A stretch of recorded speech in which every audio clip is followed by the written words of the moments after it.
Not heard before, and I'm looking forward to it. And he's a journalist, a documentary film producer, and an author. He has produced the award-winning documentary films Extraordinary, the Stan Romanek story, Extraordinary, the Seeding, and Extraordinary, the Revelations. He's the author of Ghost Soldiers of Gettysburg and Unknown Down, books that explore the unexplained phenomena. He currently resides in Orlando, Florida with his wife, Lisa, and I was told not to read it, but I'm reading it anyway by mistake. Anyway, he lives there, and it is my honor to bring him up. And your topic, if I had multiple hands, I'd be able to juggle all this good stuff, but I don't. Sorry about this, Jack. You deserve a much better presenter than me. His title is Ripples Through Time, Why the JFK Assassination Still Matters Today. Ladies and gentlemen, please welcome Jack Roth.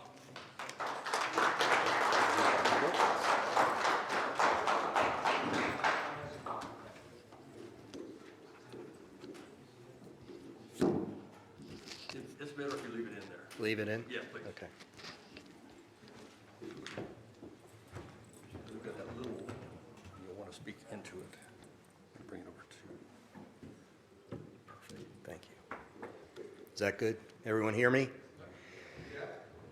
So, first of all, welcome. Hope you all are having a really good time at this conference. I'm honored to be here. I am definitely new to this world. The reason I'm here is I've spent the last 3 years writing this book. And what I'm going to do, I have 30 minutes, so I'm going to be very fast, and I want to get through it quickly in time to maybe leave a couple of questions. It was a 3-year journey, and I'm going to explain how that came to be, and then I'm going to talk about some takeaways from the book. So we'll start by, well, let's go back 3 years ago. I remember talking to a friend, this man who lives in England. He's actually a great writer in his own right. And we were good friends, and we're talking about the Kennedy assassination. And of course, when you talk about the Kennedy assassination, we would sit there and be frustrated. You know, it was like, it's so obvious what happened, and, you know, Oswald was a patsy, and blah, blah, blah. And we talk about JFK, the movie, and we talk about all these things. And I said, you know what, I really feel like I want to write a book about this. I'm a journalist, I'm an author. I want to contribute to this in some way. And then he asked me a really good question. And he asked me, he said, what are you going to write about that hasn't already been written in the thousands of JFK assassination books that are already out there? What can you offer that's different? That's a great question, right? And I'm like, well, I don't know if I can. I mean, he really stumped me because I had to think about it. So what I decided was, and he helped me with this, and we started to talk about modern relevance and the phrases such as why it still matters, ripple effects, the cost of conspiracy, and a people's history kept coming up. Now, as a journalist and filmmaker, I realized, you know, well, if there's one thing I know I'm good at, it's interviewing people and telling their stories. So I went about creating a people's history, if you will, a collection of interviews that touch on specific aspects of the assassination, including why it still matters, the ripple effects, what young people should know about the assassination, and perhaps most importantly, provide readers compelling insight on the assassination from individuals who could talk about it based on their specific disciplines and/or experiences. So I went about finding people, researchers, psychologists, eyewitnesses, and those who knew individuals associated with the assassination, children of CIA operatives who were active at the time, a philosophy professor, a social history professor, and those who are doing what they can today to keep the story alive. I wanted to contribute in my own way, in my own small way, to JFK assassination research and documentation. And then the waters parted for me. And I consider myself very lucky to have been able to interview the people I've interviewed, many of whom are here today and have spoken today. It turned into a 3-year journey that changed my life. And the result, I hope, is a really compelling read that can be used as a primer, if you will, a starting point for individuals who want to continue their research, a starting point for young people who may want to get a broad picture and then dig deeper as critical thinkers on their own. People ask me what I learned from writing this book, and there are a few things that stand out to me. You may have noticed, this is all, I have a half hour, it's quick, that's my presentation. And there's a reason for that, and I'm going to get to that now.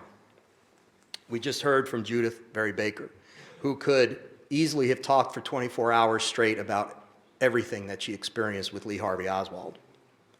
But first and foremost, I was surprised at how emotional the journey was.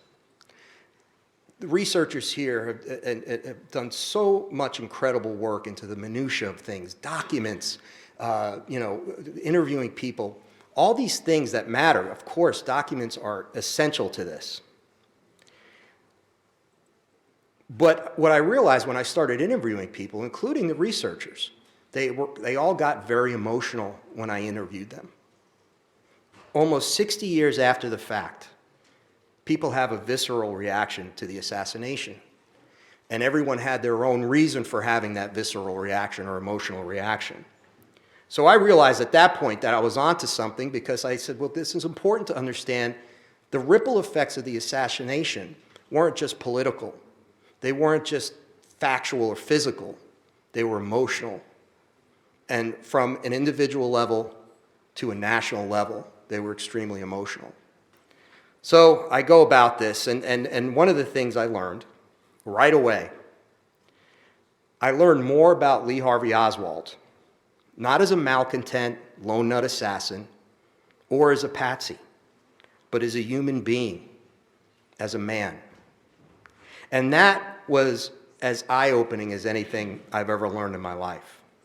I learned that instead of being a troubled loner with communist affections, Lee Harvey Oswald was a highly intelligent man, a true patriot, and a U.S. intelligence asset who actually admired JFK very much. He was also a kind man who was a huge proponent of civil rights and racial equality. He loved kids and treated them as people, not as nuisances who were meant to be seen and not heard, which is how many adults treated children, especially in those days. I want to read you a couple of brief passages from the book, and I forgot to turn the timer on. I can't believe that, but we should be good. A couple of quick passages from the book to give you an idea of how compelling some of these interviews were. We just heard from Judith, but I wanted to read something to you that I think was very telling. I asked her this. I asked her, in the time you knew each other, did you get to know him well enough to see into his past and what it was in his childhood that created that love of freedom that he had? Freedom for everybody, she said. Even though it wasn't against the law, the signs that read colored were still up in the back half of buses in New Orleans. But we'd sit in the back with all the colored people anyway, and they loved us. When Lee had to go to court and pay a $10 fee for disturbing the peace and handing out those leaflets, the courtroom was divided with whites and blacks, and he sat with the blacks. And I loved that because I was the same way. He just wanted people to get along. He was all for peace. As far as his patriotism was concerned, he saw flaws in both the United States and the Soviet Union. Today, I think you'd call him a liberal. It's hard to say. You couldn't put a label on him. But here's the story from his childhood that I thought was very interesting and very few people know, and Judith was gracious enough to share with me. When Lee was a little boy, his mother read him a book titled, "This is the Christmas." The author was from Serbia, and this is important because this is what formed him. I asked him, what's the first book that really impacted you? We were both readers. Lee read voraciously, even though he had dyslexia and had a lot of difficulty with writing. He saw a 9 as a 6, for example, and it made things hard for him. Nevertheless, he conquered all of that and loved to read. So he's a little boy reading the Serbian story about a blind 2-year-old baby who was lost in a horrible storm. And people in this Serbian village adopt him. But nobody likes him because he is from a group of people who have darker skin than they do. So here's this little boy, and he's blind, and they won't even let him go to church. He's sent out to take care of the sheep, and every Christmas he hears them all going to church. He hears mothers call their sons to go to midnight mass, but he never hears his name called. The way the story ends is amazing. The little boy is all by himself out in the fields with this little lamb who has a broken leg, and everyone in the village has gone down to church and left him all alone again. He's hungry and he's freezing, but then somebody comes and visits him and says, "Touch my face so you'll know who I am. And I'm a boy like you." And of course, it was Jesus Christ. It's a Christmas story. Christ comes and visits him, and people are coming out for midnight mass, and there's this little light in the valley, and it's just filling the valley. And they go to see what it is, and they see Christ with the boy and the little lamb with the broken leg. And they finally realize they treated the boy horribly. The boy did nothing wrong, but they neglected him because his skin was dark. That's the way the story ends, and it really affected Lee because he was sensitive. He cared that much. Lee was known to have said, "I would lay down my life for my black brothers." This was the kind of person he was. I went and found that book at the library. I went to the front desk and asked, "If I could give you a donation of $25, will you let me have the book?" And they said yes. It hadn't been taken out for years. So I have the book, and it's very precious to me. So these stories kept coming out, and I thought, man, what incredible insight. You know, we talk about Oswald in Mexico. We talk about Oswald and the visas and the passports and this and that. This is really compelling because it's emotional. We can all relate to the human beings. We're all human beings. And I think it's very insightful to find stuff like that about this, especially about Lee Harvey Oswald. I'll read you something, another brief passage here. And this was hard for Judith to talk about, and I appreciate the fact that they did. And I said, "What was that last phone call like with Lee?" He had spoken to her, I believe, 37 hours before the assassination actually occurred. And she said to me, she said, "I hate talking about this. This is like if you had to talk about the last days of your grandmother as she lay dying or something. It's not easy." That last phone call was an hour and a half long, and it was very emotional. Lee told me he didn't think he was going to make it out of the situation alive, and I begged him to leave Dallas and fly to Mexico. I told him I'd meet him there, but he was convinced at that point there was no way out. There was no way out because they would kill his entire family, including his children, if he aborted. Besides, he told me if he stayed in Dallas, there would be one less gun pointed at Kennedy. It's incredible. He still believed he could help stop the big event, quote unquote, from happening, but in retrospect, that was wishful thinking on his part. I mean, he did go to the local FBI office and leave a note. I think it was warning them about the assassination. It may have said something like, "Please meet me. I have something important to tell you." But they pretty much ignored it, as we all know. And after Lee was shot, they destroyed the note and said he had threatened to blow up the building. But if that was true, they wouldn't use the note to prove he was violent. His main concern, Judith said, and we both knew this, was that I had to stay alive somehow. And he wanted to make sure he did everything he could to erase every record that we ever knew each other, everything you could think of.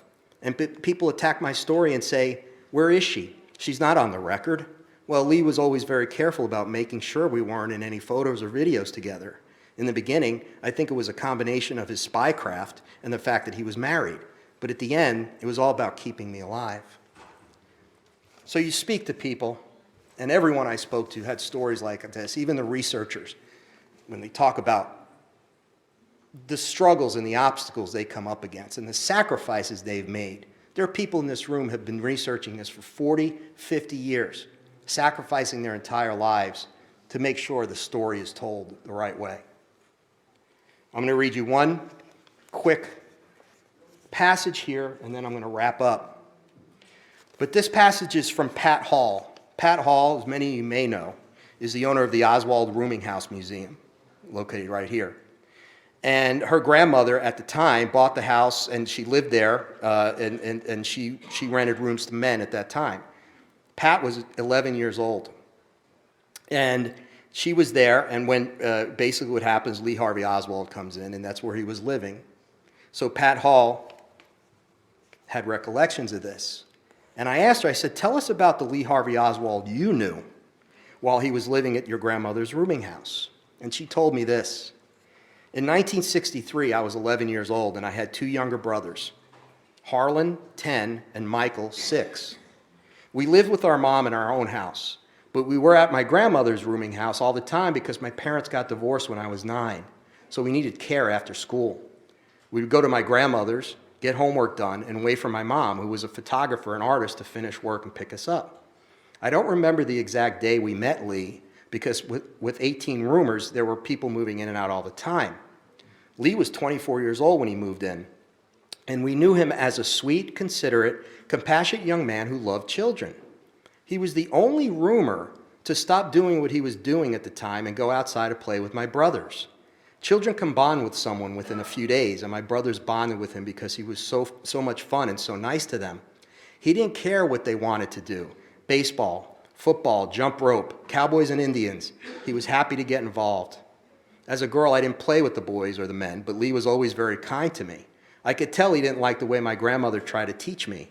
I was dyslexic, and today, experts agree Oswald had dyslexia. So he understood me more than my family did when it came to my struggles at school. For my grandmother, failure wasn't an option, and she didn't understand what my learning issue was. I had reading and math issues because groups of letters and numbers would flip their order. Lee had the same issue. In his day, it was typical for young boys. I'm going to go down a little bit. So every time I had a test coming up, she said, my grandmother went over the test material and pounded it into my head. I wasn't reading, but I could memorize. She drove me to tears. And Lee always tried to get near me and say in a very low voice, "Don't worry about this. Just try and do your best, but don't ever give up." Most 24-year-old boys wouldn't say this to an 11-year-old girl. They would simply ignore her. But Lee was a caring person, and that's why the disaffected lone nut persona the media and government put out about him really bothers me. From what I knew of him, the portrayal of him is a lie. There's another story that is really telling. She says, one day I got through with my chores and I was watching TV, and my brothers were out in the front yard wrestling. Not the best idea between a 10 and a 6-year-old. Mike got hurt, and he had a short fuse, so he jumped up and plowed into Hal, and they started fighting. Before I could get out there to stop it, Lee, who had been sitting on the porch, went out, got them, brought them to the porch, and sat on the porch steps in between the two of them. He said, and I will never forget this, "Boys, I'm going to tell you something and never forget it. I want you to pay attention because it's important. You are brothers, and you have to take care of each other and love each other and never do anything that would harm another human being." He said this 2 weeks before the assassination. It's just not something a 24-year-old says to two little boys he barely knows. Most adults would simply ignore them fighting, especially back then. I had come out and was by the screen door on the porch, so I heard every word of it, and I was really happy he was saying this to them. It was a good life lesson. And she goes on about that. But this was something that, again, in writing this book, and I bring this up because I think it's really important, and there's more in there about Lee in the book from other people as well. I want to say this, of the 24 individuals I interviewed for the book, 23 of them not only believe Oswald did not fire a gun that day, but they also believe he may very well have attempted to prevent the assassination, and on more than one occasion, in Chicago and in Dallas. The 24th person didn't necessarily think he was a lone gun assassin, but she was actually a little girl who was also at Dealey Plaza that day. She was 11 years old, and she was traumatized by the event. So she really didn't even know what to think. She couldn't tell where the shots were coming from. She was 11. So in wrapping up, at breakfast yesterday here in the hotel, I saw about 50 young people, college students, who filled the breakfast dining room. I'm sure we've all seen them. We've seen them pack into the elevators. Last night I actually smelled some of what they were smoking in the elevators and in their rooms. But when I saw them, I was like, that's what I'm talking about. Yes, young people going to a JFK assassination conference. Well, I quickly learned they weren't here for that. And I was terribly disappointed, which brings me to my last point. We need to fill these lecture halls with young people. Generation Z, college and high school students, because we're obligated to pique their interest, to make them care, to pass this story on in order to keep it alive. David, Casey, and others in this room are doing everything they can, and they're incredible about it. They're teaching courses on this subject matter, and they're exposing these young people to the facts, to the ugly realities of our history that need to be recognized and reconciled head on. I wrote this book for my son, who's about to turn 21, and other young people his age who need to know that it still matters. The Kennedy assassination still matters, and this country can never be whole again until the entire truth comes out. Many people in this room have begun this difficult task, and it will be up to the youth, to the young, to complete that task for the good of all humanity. I just want to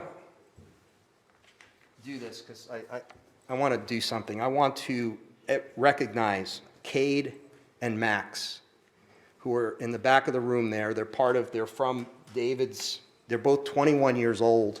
They're here, they're learning, they're experiencing this. That's the future. We're doing the work we're doing. There are people in this room who have been doing the work for 40 or 50 years, but those guys and people like them, like my son, we need to make them care. We need to teach them, most importantly, how to be critical thinkers. Thank you.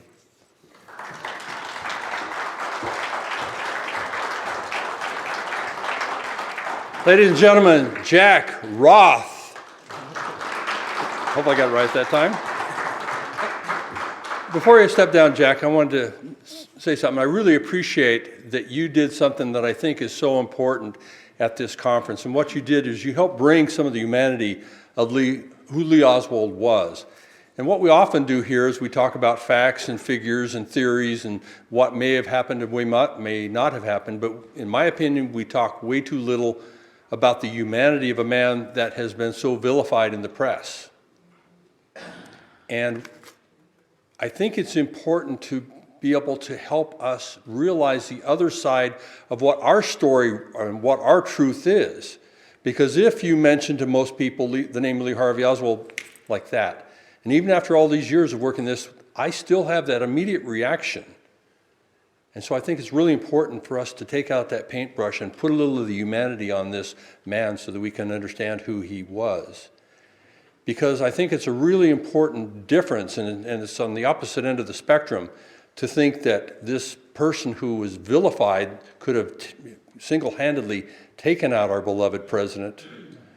But we have a different reaction if we realize, as we just heard through Judith's presentation and in Jack's, that Lee Oswald gave his life to try and save JFK.